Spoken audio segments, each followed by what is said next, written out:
pagtitiis at pagpapalakas ng loob mula sa kasulatan ay magkaroon tayo ng pag-asa. Na po? Isang bahagi na kung saan makita po natin gaano kahalaga yung pag-asa. Katagang pag-asa sa buhay po ng tao. Na po? Sa isang may karamdaman, napakahalaga po yung pag-asa na siya gumaling. Doon sa mga walang trabaho, yung kanilang pag-apply, napakahalaga na matanggap sila sa bagay ng kanilang ina-applyan. Doon sa mga manliligaw, napakahalaga yung katagang oo sa bahagi ng kasagutan ng kanilang nililiyak. Na po? Naalala ko noon, naglilingkuran ako sa church. Pero ang nagiging problema ko, hindi ko po maibigay yung aking panahon. Na po? Pag uuwi ako, galing stay-in kasi, nakakulong din ako. Na po? Ang trabaho ko noon, design, drawing, lahat. Umaga hanggang gabi kung kinakailangan mag-overtime, pagkaapurahan. Po? Kaya dyan siguro isang bagay rin na lumabo na rin yung paningin ko, gawang may ilaw ka dyan, may ilaw ka rin sa ilalim, sa yung lamisa. Salamin. Kaya pag maghapon hanggang sa gabi, pagka may kaharap ka, parang usok na lang siya dahil doon sa ilaw na sa'yo. Tapos uuwi ako, Sabado ng hapon na, madilim na ako darating sa bahay. Wala na akong panahon sa pamilya ko. Wala na akong panahon sa church. Paglilingkuran ko para lang sa hanap buhay. Na po. Now, sabi ko nga, nung makakilala ako ng isang mayaman, milyonaryo, matanda, Kristiyano, sabi ko sa kanya, Tatang, baka pwedeng mag-apply sa mga kumpanya nyo sa pag-asa ko na magbago ako ng trabaho na yung trabaho ko dyan na lang. Uuwi ako ng pagdating ng hapon. Sumagot siya, sabi niya, kailangan natin ng Kristiyano. Sabi niya ganyan sa kumpanya niya. Tuwa ako. Pero pagdating ng panahon na mag-apply ako, hindi pala po pwede, hindi ako matanggap. Kasi meron silang tinatawag na CBA. Na po, may union sa loob ng kumpanya. Collective Bargaining Agreement. Meron silang pag-uusap na hindi ka pwedeng pumasok kung hindi ka member ng union. So, mauuna yung mga member muna ng union, yung mga na-retrench, yung kanilang tinanggal, pagkatapos yun ang kanilang pwedeng ibalik na uli. So, sabi ko, wala akong pagkakataon. Ngayon, ang sabi niya sa akin, tinanong niya ako, taga saan ka ba? Sabi ko, taga Palawan. Okay, sabi niya, mas ganda, sabi niya ganon. Dadalhin kita, sabi niya ganyan, dedestino kita sa Palawan. Di tuwa ko, nasa Maynila kami. Sabi ko, maganda. Then, ang problema, sa southern part, mga lugar hindi ko pa nararating. Pagdating ngayon, andun na ako, tanggap ko, pero ang lungkot, ilang buwan, hindi ko nakikita yung pamilya ko. Sabi ko, ganyan, nalayo na ako sa Panginoon. Sabi ko, Panginoon, ang layunin ko, mapanatili sa iyo, mapalapit sa iyo, makita ko yung pamilya ko na sa araw-araw. Pero ito ngayon, halos tawid-tawid ako ng bawat isla sa lahat ng parte ng SOR. Nandyan po. Yan ang ko po dyan. Inikot-ikot ko po yan. Port Barton, San Vicente, lahat-lahat. Ikaduang Banwa, yung Bakwit, yung El Nido. Bakwit yun. El Nido, tawag doon. Ngayon, nagbago. Bakwit, yan. Liminangkong. Kinakausap ko yung mga mayayaman na mga mangingisda. Sa Liminangkong, diyan yung mayaman na si Mr. Lim. Si El Nido pala yun, sa El Nido. Mr. Lim. Sa Liminangkong, dyan si Kitulio. Dyan po sila. Yan. Tapos, wala pa pong resort noon, panahon na yon. Ang gaganda na mga isla, ang gaganda, puro white sand. Sabi kong ganyan, ang gaganda. Pero wala pang mga resort. Ano po? Now, pagdating ko ng Coron dito, sa Liminangkong, nakausap ko si Kitolio. Yan. Pamangkin po siya ni President Edralin Marcos. Yan. Pagkatapos, pagdating ko dito sa Coron, nakausap ko naman dito si Aling Asyang. Tama. Kung kilala nyo, itong ating mga magbabasnig, kilala yan. Aling Asyang ng Ditaytayan at saka si Gumasing. Kaya naging number 1 yan ng mga ano natin dyan. So, now, pagkatapos niyan, nung mag-report ako dito sa Manila, after ng ilang months, sabi sa akin ng may-ari, stay ka na. Sabi niya ganyan. Pangisawaan mo ang shipping, sabi niya ng kumpanya, import and export. Yun pala ang plano ng Panginoon. Na po? Nasa bahagi, hindi ako pwedeng dumirekta. Ginawa mo na ako doon para walang makakatanggi. Ibig sabihin, may pangalan na ako sa labas na gumagawa ako para sa kumpanya. Pagdating ko kagad-agad. Ano ako? Handa mo. Ang SS mo, handa mo lahat-lahat. Ano ka na, permanent ka agad dito sa kumpanya. Yun pala yung pinakamagandang plano. Ang pray ko sa Panginoon, Panginoon, ano ba ito? Para akong si Hunas. Sabi ko, na lumayo sa gawain. Sabi ko, ganyan ang layunin ko, lalo ako mapalapit sa gawain. Pero ano itong nangyayari sa akin? Sabi ko, ganon. So, ano mga bagay, mayroon pong plano ang Diyos sa ating mga buhay. Kapag sinalig po natin yung bahagi ng ating pagtitiwala sa Kanya. Sabi ng verse 4, ano mang naisulat sa banal na kasulatan, noon pa, ang layunin sa katututo po natin, una sa ating kaligtasan, pangalawa sa ating ikalalakas ng ating pananampalataya. Hindi lamang po yan sa ating kaugnayan sa ating Panginoon Kristo, na po higit sa lahat maging sa bahagi ng ating kaugnayan sa bawat isa. Yan po. Bukas po sa kaisipan po na pananaw po nating lahat yung mga kaganapan na nagaganap po ngayon sa ating kasalukuyan. Na makikita po natin. Dito lang po sa atin halos hindi na malaman ng mga tagapanguna kung anong kanilang gagawin.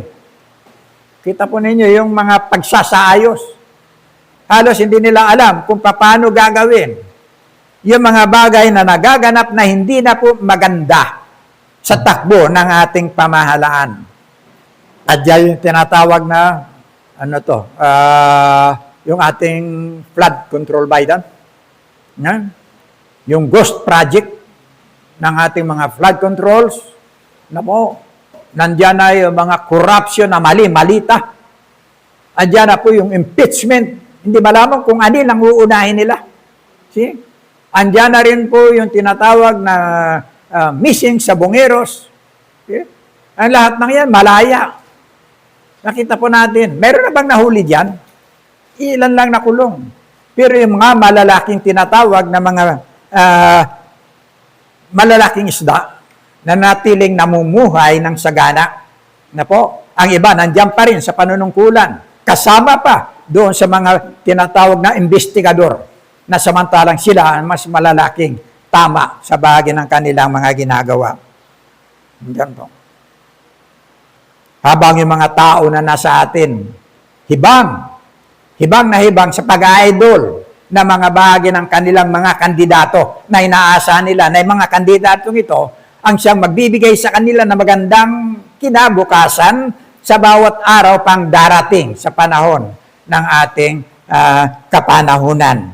Na po, sa halip na pagkatiwala sa Diyos, ang bahagi ng lahat na mga nagaganap, inaasa nila sa bahagi ng pagkakaroon ng pagtitiwala sa magagawa ng tao. Yan po yung takbo ng ating panahon sa ngayon. Now, ang sabi po ng Biblia, Matthew chapter 26, 24, verse 6,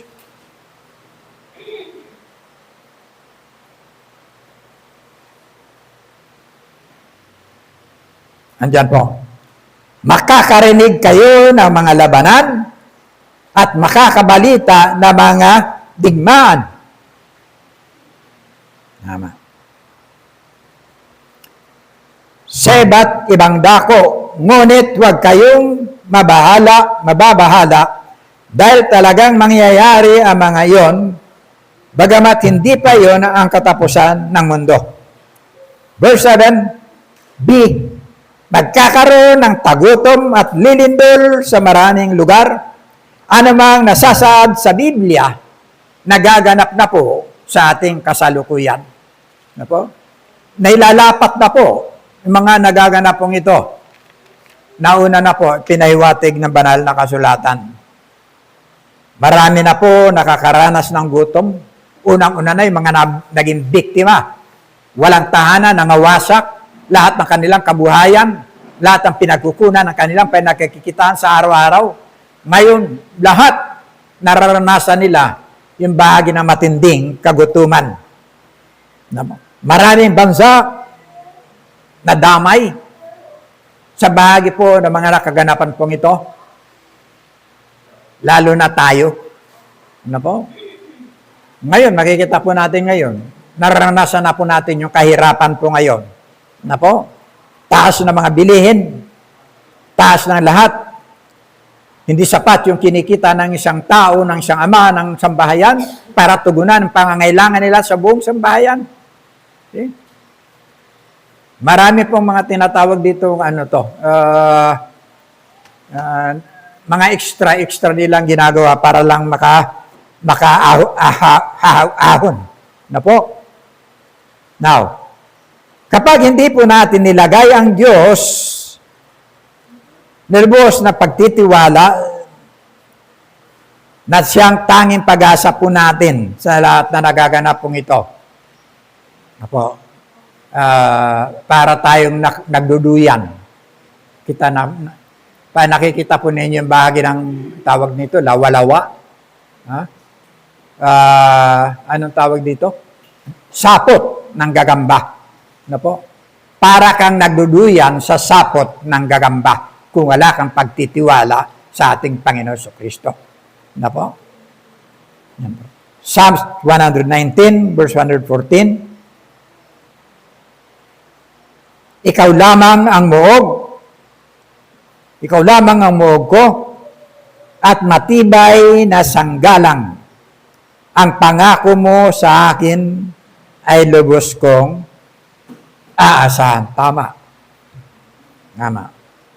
Alam niyo kung anong muog? Tinayo yan ang mga panahon ng hapon. Dito marami tayong muog niyan. Maghuhukay muna sila ng lupa. Pagkatapos, saka sila magbubuo ng sementong napakakapal. Hindi po hollow blocks yan. Purong semento po yan na napakakapal. Maglalagay lang sila ng kaprasong bintana na ganyan. Na nakalabas, nakaumang yung kanilang sandata, kanyon o kung ano. Ganyan po yung muog. Na kahit natamaan yan, hindi sila maano sa loob. Yan po yung muog na ginamit. Na po, ang sabi rito, ikaw lamang ang muog ko, at matibay na sanggalang, ang pangako mo sa akin ay lubos kong aasahan. Sana ganito po tayo lahat. Na lagi tayo nakatingin sa Panginoon. Ano man yung mga kaganapan sa ating mga buhay. Ang sabi ng 1 Diyos 14 hanggang 15, ako nga ang mabuting pastol, kung paano kilala ako ng Ama at siya ay kilala ko. Gayon din naman kilala ko ang aking mga tupa at ako na may kilala nila. At inaalay ko ang aking buhay para sa aking mga tupa. Napakaganda ng kanilang kaugnayan. Yung ating pong kaugnayan sa ating Panginoon. Nandyan po yung ating pastol. Nangunguna. Wala pong pastol na nasa hulihan. Lagi po yan nangunguna. Ano po? Lalo na kung ang kanyang pinapastulan, mga tupa. Ano po? Dahil kung ano ang tupa na pinakikita mo, yun din ang kanyang susundan. Alam niyo yung tupa? Pag naglagay ka ng stick Pag tumalon yung una, tatalon yung pangalawa, alisin mo yung stick. Yung lahat na sumusunod, tumatalo na ron. Yun po yung ugali ng tupa. Ano po? Ganon ang nature. Mayroong nangunguna, mayroong tagapagtanggol. Ano po? Ang sabi ng 27 to 29, verse 27 to 29, nakikinig sa akin ang aking mga tupa. Nakikilala ko sila at sumusunod sila sa akin. Yan po yung ugali ng tupa. Binibigyan ko sila ng buhay na walang hanggan, kailan may hindi sila mapapahamak at hindi sila maagaw sa akin ninuman. Pansinin nyo, ano natin, yung assurance po natin, yung bahagi ng ating kaligtasan. Mayroon pong tagapanguna, mayroong tagapagtanggol, mayroon pong nanghahawakan sa ating mga buhay. Hindi lamang sa bahagi ng ating mga buhay. Yung lahat ng bahagi na nasa sako po ng ating buhay. Ano po? Nasa seguridad ng isang makapangyarihang kamay.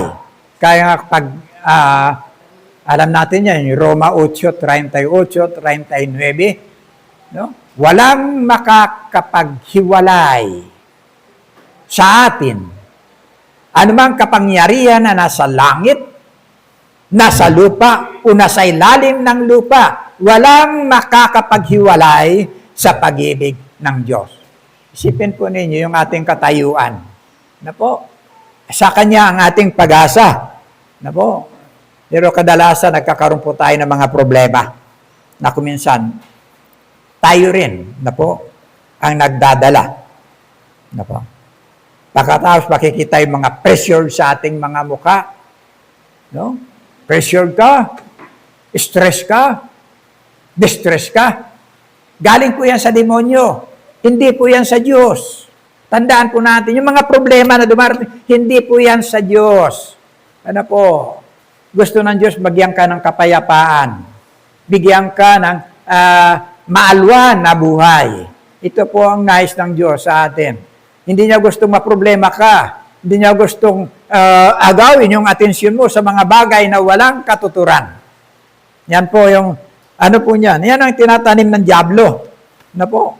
Kaya makita nyo, sino ba itong anak ni, yung Kuya Kim, ano na?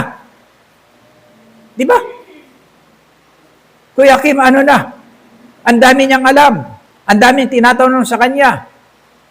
Pero ngayon, ang hindi niya alam, yung buhay ng anak niya. Di ba? Abay, kabatang-batang tao. 19 lang. Nagdesisyon. Patayin niya ang kanyang sarili. Ibitin niya ang kanyang sarili. Tanungin mo ngayon, Kuya Kim, ano na? Wala siyang masagot doon. Yung batang yun, kung mayroong Diyos na nakikilala, ng pag-asa niya nasa Diyos, hindi niya gagawin yun. Sino nagtanim sa kanya? Ang diablo. Nabalitaan niyo yung isang ina? Asawa niya, pulis. Distress yung kanyang inabot. Diba? 3 anak niya, binuhusan niya ng gas, pinagsusunog. Alam ba niyo yun? Hindi pa siya nasiyahan. Sarili niya, binuhusan niya, sinunog din niya.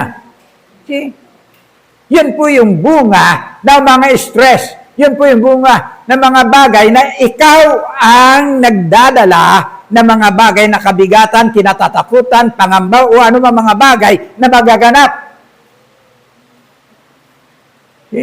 Yun po yung mga problema. Sa halip ng lahat ng yan, ilagay mo sa Panginoon. Pagkatiwala mo sa Panginoon. Kaya minsan, dami nating iniisip, dami nating pinangangambahan. Sa halip, na ipagkatiwala po natin sa Diyos ang lahat.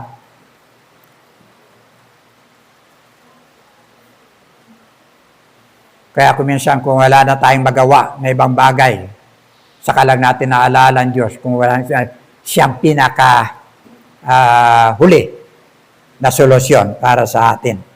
Ano po? Alam po, lahat naman tayo may problema eh. Ano po? Sino walang problema? Lahat tayo may problema. Ano po? Masama lang kung ipamamahay mo ang problema sa buhay mo. See? Kung yung mismong problema, pahintulutan mong manatili na mamuhay sa buhay mo, yun ang problema. Lahat ng problema may solusyon. Lalo pa kung anak ka na ng Diyos. Di ba? Anak ka ng Diyos. Kapatid na Ruel, pinababayaan mo bang anak mo magka-problema sa diaper? Sa gatas niya? Sa damit niya? Pananagutan mo yun. Lahat yun problema mo. Ito po yung Diyos natin. Kung ano mga problema na nasa atin, problema po yan ng Diyos. Kaya lang hindi tayo natututo, yung problema natin, pinaproblema natin sa halip na ibigay natin sa Diyos. Okay? Inaagaw natin sa kamay ng Diyos yung problema ng Diyos. Yun po yung nangyayari.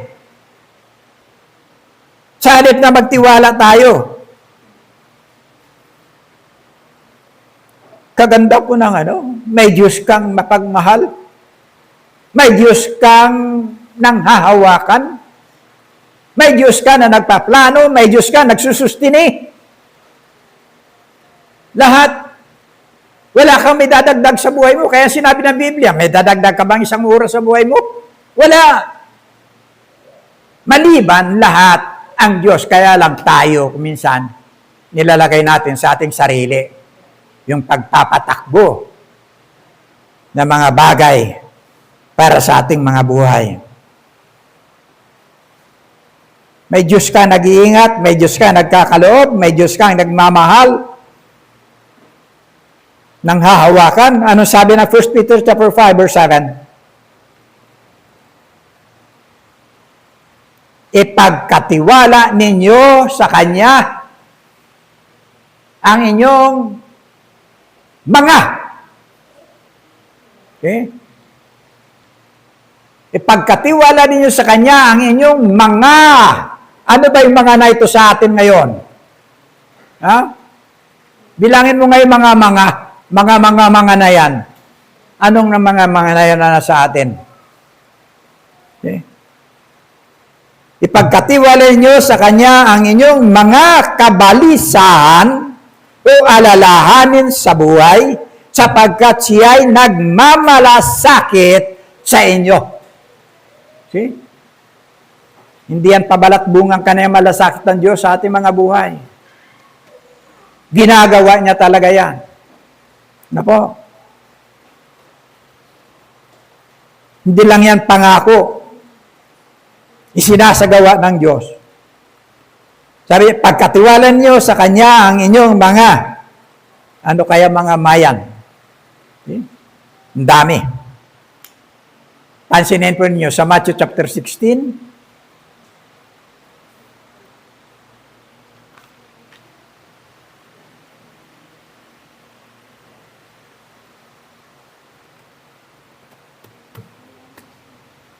wala, kapatid? Matthew chapter 16? Wala yan sa'yo?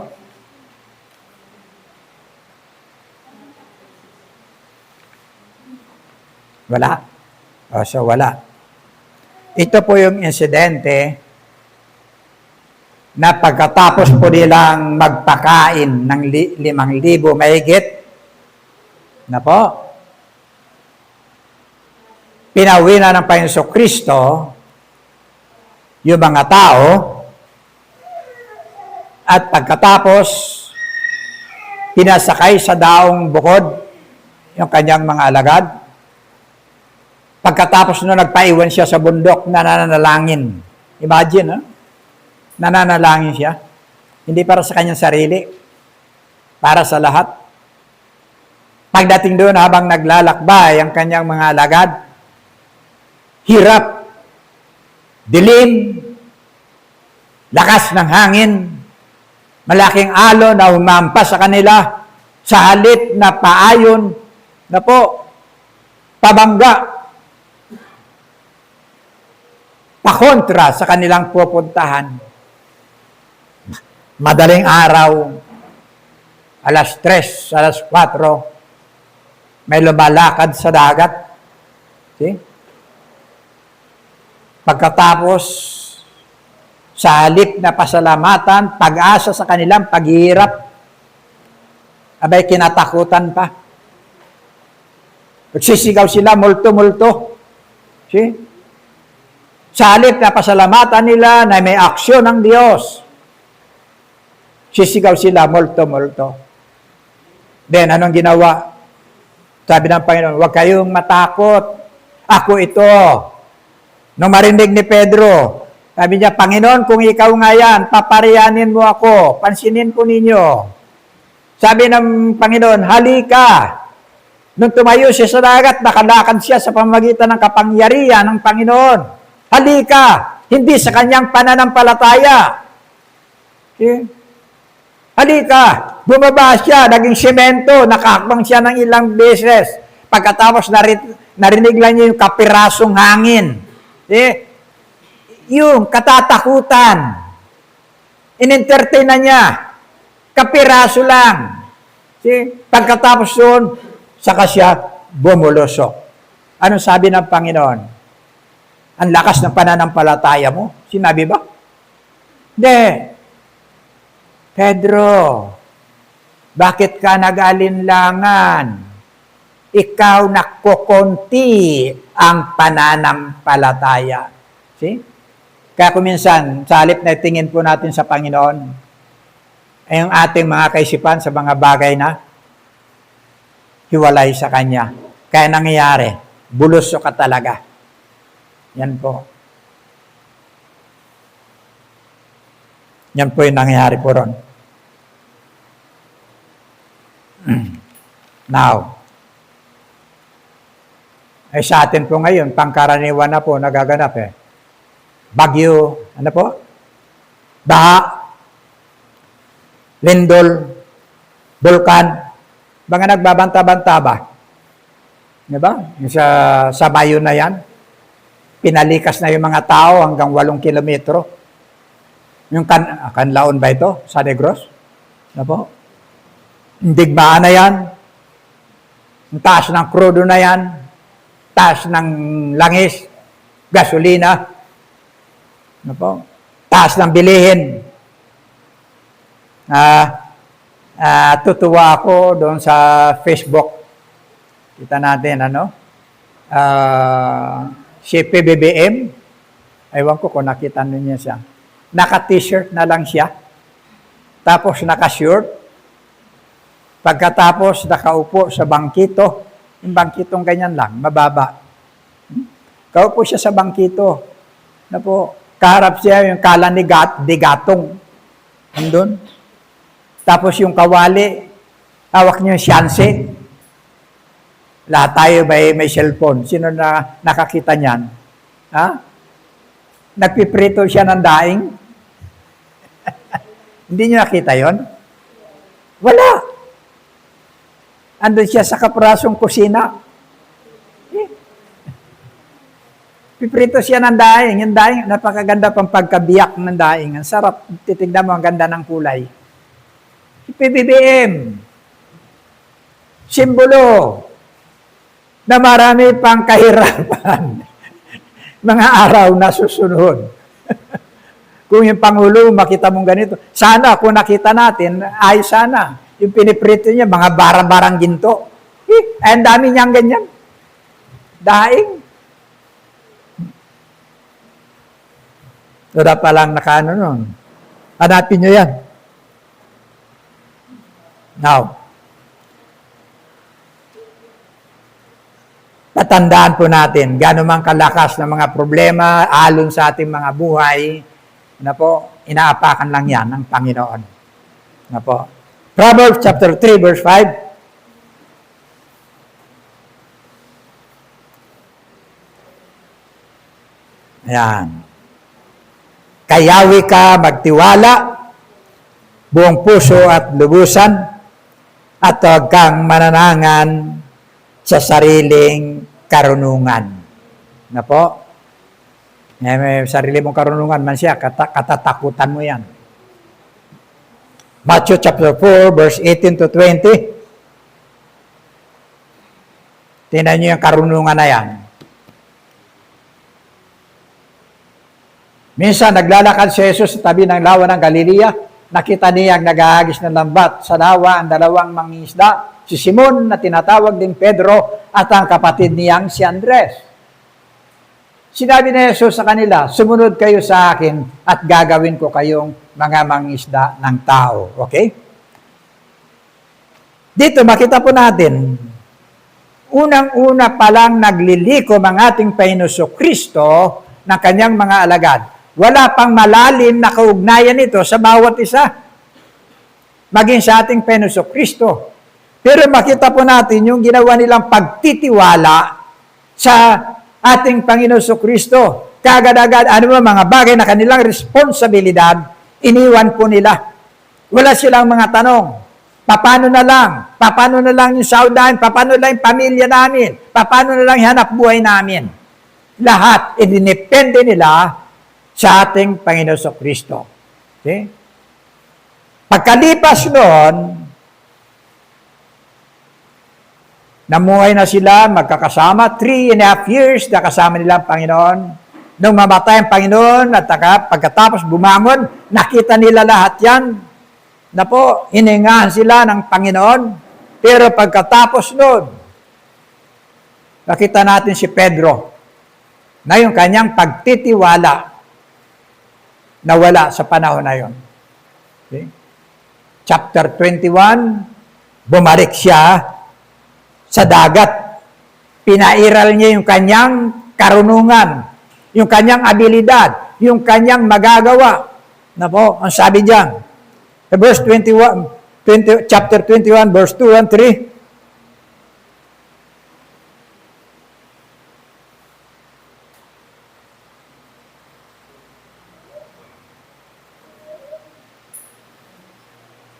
Dahil dito, patakbo siyang pumunta kay Simon, Pedro, alagad na mahal na Jesus. Chapter 21. Yan yung pagkabuhay niya.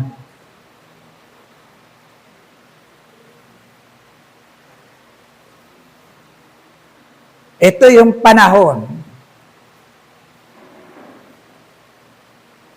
Sama-sama nga si Simon, Pedro at si Thomas, na tinatawag na Didimo, at si Nathanael na taga Cana ng Galilea, at ang mga anak ni Zebedeo at ang dalawa sa kanyang mga alagad. Sinabi sa kanila ni Simon Pedro, mangingisda ako. Sinabi nila sa kanya, kami man ay magsisisama sa iyo. Sila ay nagsiyaon at nagsilulan sa daong, at ng gabing iyaon, wala silang nahuling anuman. See? Kapag pinairal po natin yung ating karunungan, ating abilidad, ating diskarte, na po, nahiwalay sa Diyos, lalo kung may kaugnayan ka sa Panginoon. Zero. May butete, wala. See? Pag tinuloy nyo yan, andyan yung Panginoon. Mga anak, mayroon ba kayong huli? Nandun pa rin yung katagang anak. Mayroon ba kayong huli? Wala po. See? Hindi po pwede yung sarili nating pamamaraan kung ang sistema mo, ihiwalay ka sa bahagi ng kalooban ng Diyos. Dahil ang pag-asa nakatayo lang sa ating Panginoon Kristo, lalo pa kung anak ka ng ating Panginoon Kristo. See? Yan po. Kaya ano ang pagsusumikap mo kung hindi po kasama ang ating Panginoon Kristo? Wala rin. Wala rin. Mark chapter 4, verse 35 to 41. Isang kasaysayan po yan, no? Naglalakbay po sila. Kinagabi ay sinabi ni Jesus sa mga alagad, tumawid tayo sa ibayo.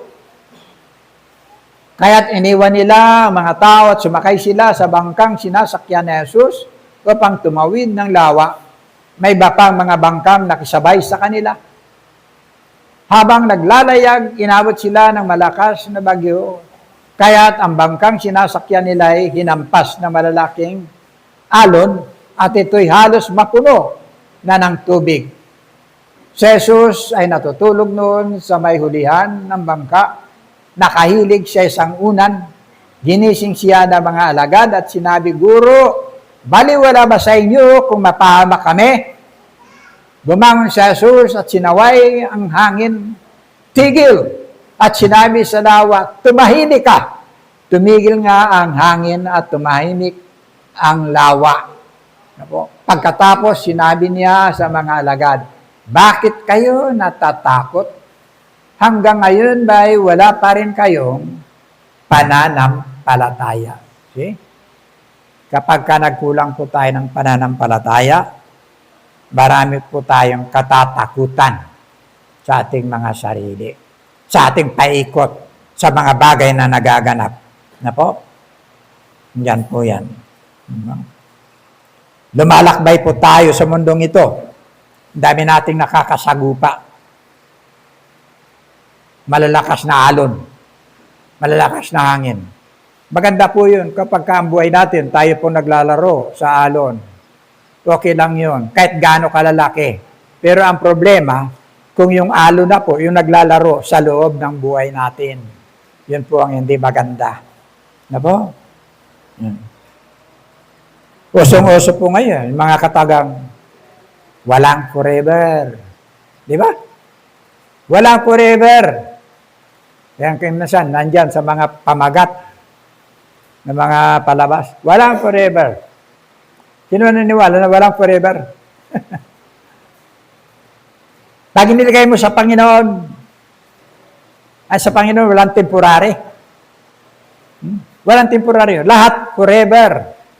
Kapag kayo nilagay mo sa Panginoon. Yan. Kaya nga sabi dyan, move on ka na, move on ka na, walang forever, move on ka na lang. Yan. Di po ba? Hindi po ako naniniwala na walang forever. Pagka meron ka relasyon sa Panginoon, lahat ng bagay sa iyo, forever. Na yung meron pang ano dyan minahal ka kasi ng Diyos Yung pagmamahal na yan, napapaloob dyan yung bahagi ng pagpapatawad sa iyo, napapaloob dyan yung kanyang concern sa bahagi ng kanyang relasyon sa iyo, napapaloob dyan yung lahat ng mga bahagi sa kagaganda mo. Yan. Hindi sa kalulungkot mo, sa kasasakit mo. Hindi. Concern po siya sa pagmamalasakit maging sa kalagayan ng ating buhay spiritual at maging ng ating physical. Hindi po naalis ang pansin ng Diyos na po sa ating mga lahat na nararanasan sa ating mga buhay, sa ating kalagayan, nakatutok lagi ang ating Panginoong Jesucristo. Psalms 37, verse 23 to 25.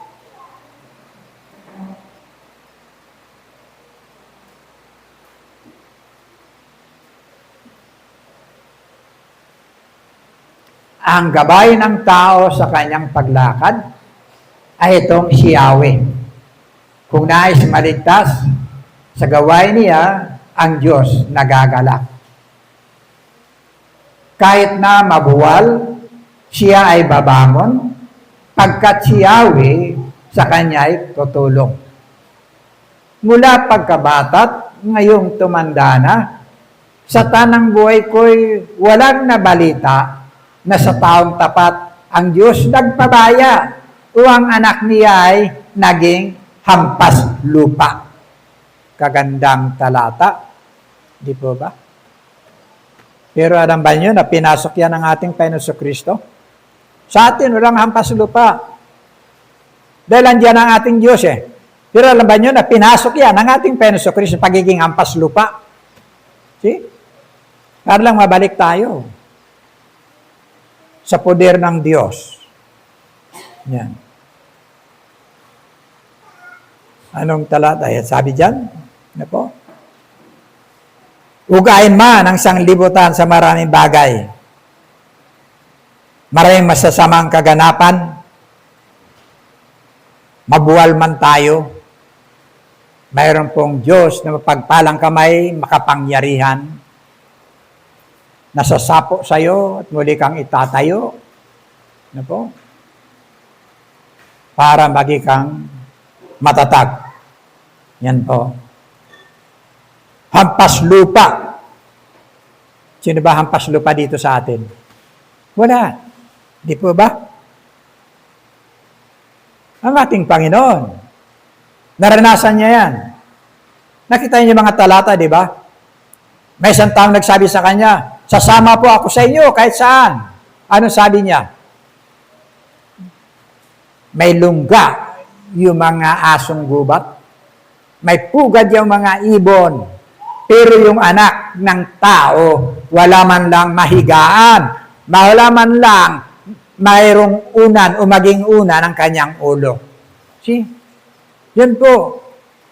Kaya Pilipos 2, wala yata tayo dyan. Pilipos 2, talatang 6 hanggang 7. Andyan dyan. Nabagamat siya ay Diyos, hindi niya pinanghawakang makipantay sa Diyos, bagkus sinubad niya at naging alipin. Pag sinabing alipin, mas mababa po yun sa atin. Ang alipin may mga kular. Hindi pwedeng tanggalin yan, maliban yung may-ari na nagmamay-ari sa kanya. Kaya nga pwede siyang pagpustahan, pwede siyang utusan na lumaban sa arena at pustahan. Kahit na ito ay ikamamatay niya, susunod siya kasi alipin lang siya. Wala siyang karapatan sa kanyang sarili. Kaya nga sabi ng talata, naging masunurin siya. Oo, kahit kamatayan sa krus. See? Pinasok niya kahit kamatayan sa krus, na ang kamatayan sa krus ang nilalagay doon, mga makasalanan. See? Ito yung kanyang lugar. Nakita natin. Na po, hampas lupa para lang may balik tayo sa puder ng Diyos, sa piling ng Diyos. Kaya pag tinignan nyo, John chapter 17, verse 16, andyan po yan,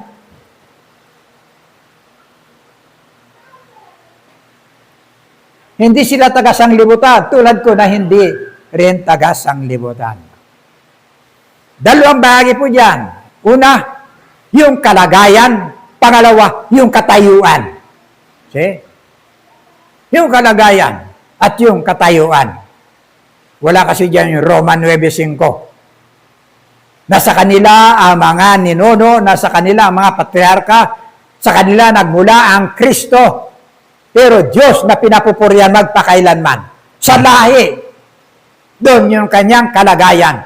Pero yung kanyang katayuan, Diyos na pinapupurihan magpakailanman. See? Pinasok niya yan para lang may balik tayo sa piling ng Diyos. See? Ano ngayon ang magiging katayuan mo? Pilipos 3:20. Hindi ka na. Subalit sa kabilang dako, tayo ay mga mamamayan ng langit. Mula ro'y hinihintay natin may pananabik ang Panginoong Jesucristo, ang ating tagapagligtas. See? Pwede mo ba sabihin sa sarili mo, ngayon, ligtas ako? Hindi ba? Yung ating nature ngayon, hindi na laman. Spiritual. Rehistrado ka na sa langit. Ito ang pinakamalaking pagkakaiba. Lucas 10:20.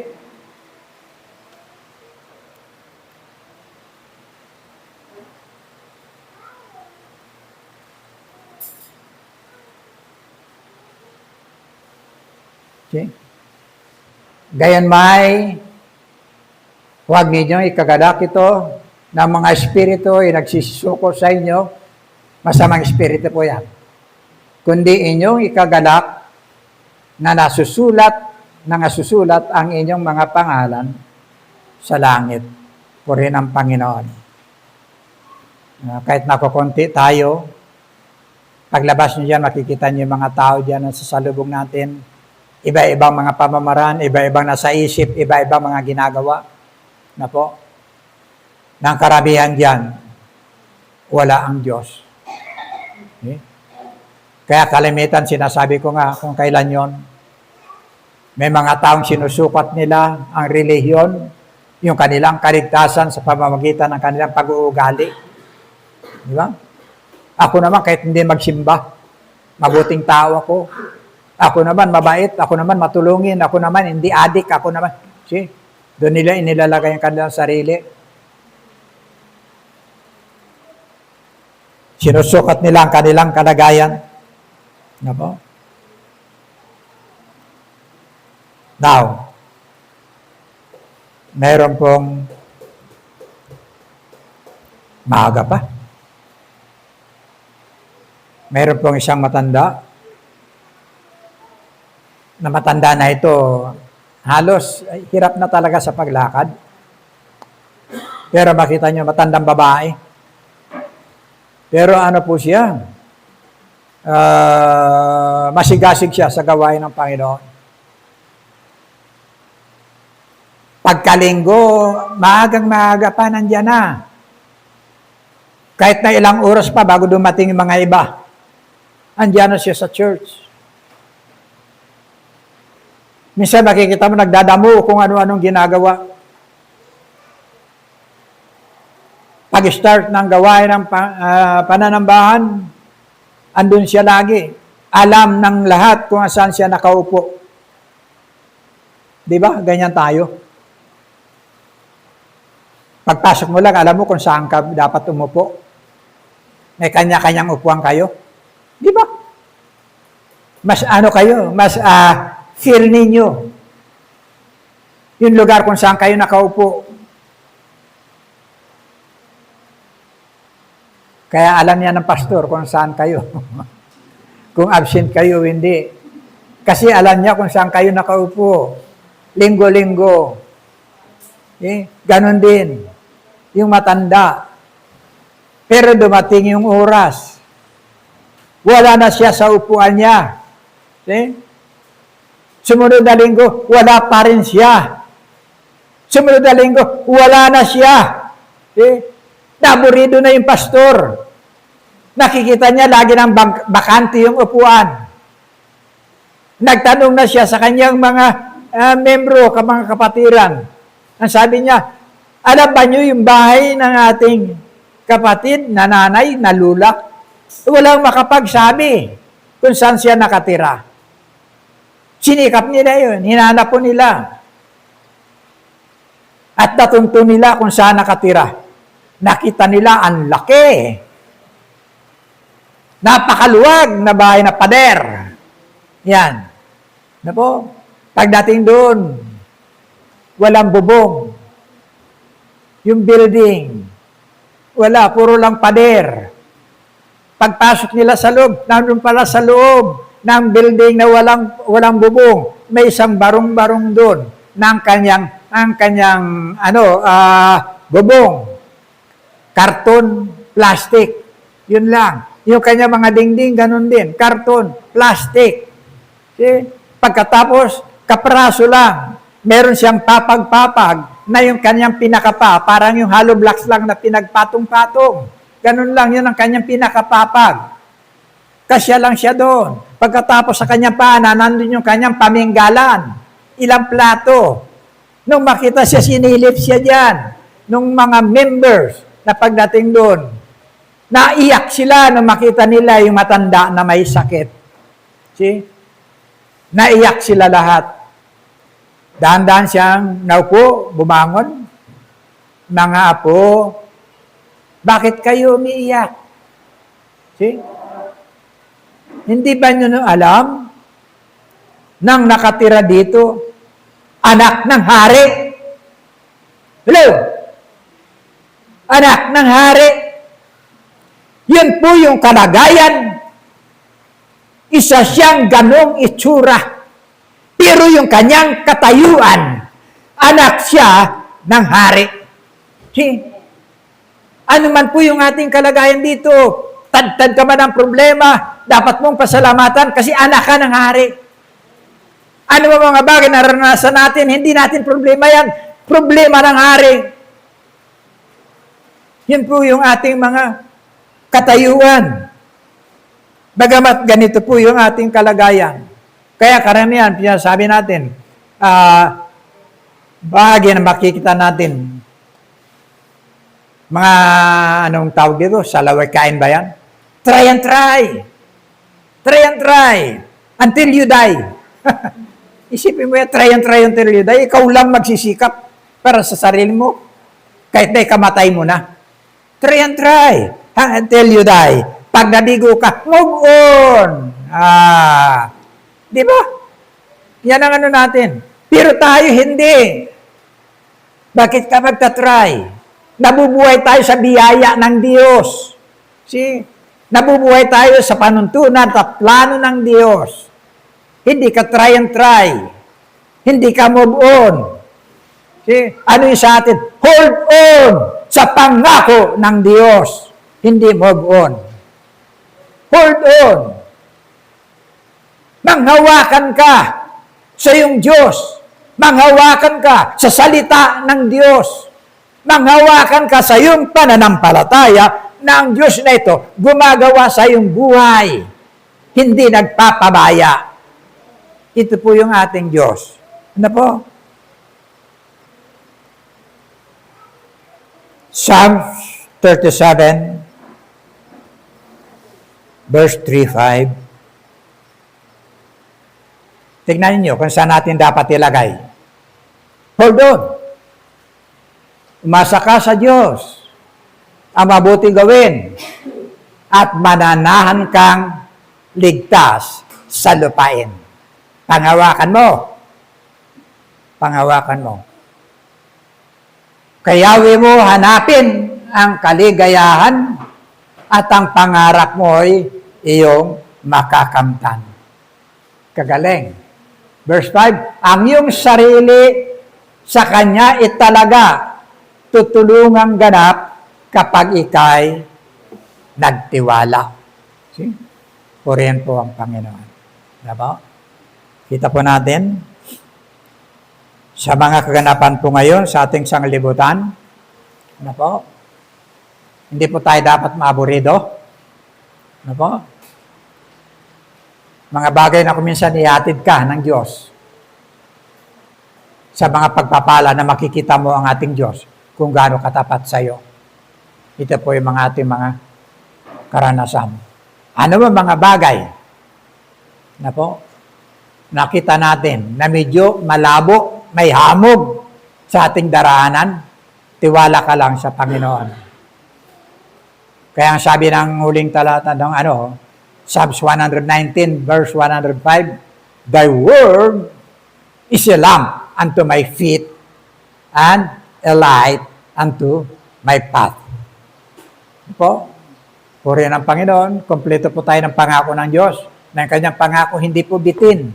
Nandyan lang, nauasa tayo. Lahat ng yan, tinutupad ng ating dakilang Diyos. Siya po ang ating tunay na pag-asa. Purin po ang Panginoon. Tayo po'y manalangin na, mga banal. Maraming pong salamat sa iyong mga salita. Tayak sa bahagi, Panginoon, ng aming mga buhay, ng aming mga eksperyensya. Pero, Panginoon, salamat po. Patawad kung mayroon kami mga pagkukulang, kung mayroon kami mga alalahanin ng Diyos na katatakutan sa aming mga buhay, na nagpapakita, Diyos, ng kakulangan, Panginoon, namin pagtitiwala at pananampalataya. Patawad po na patuloy, Diyos, na akayin mo kami sa bahagi, Panginoon, kung saan ano mga bagay namin nararanasan, mga katatakutan o mga bagay, matuto kami, Panginoon, ipagkatiwala sa iyon lahat. Salamat po sa iyong mga salita. Patuloy, Diyos, na gamitin mo po sa aming mga buhay. Ito po ang aming dalangin sa pangalan na Kristo. Amen. Amen.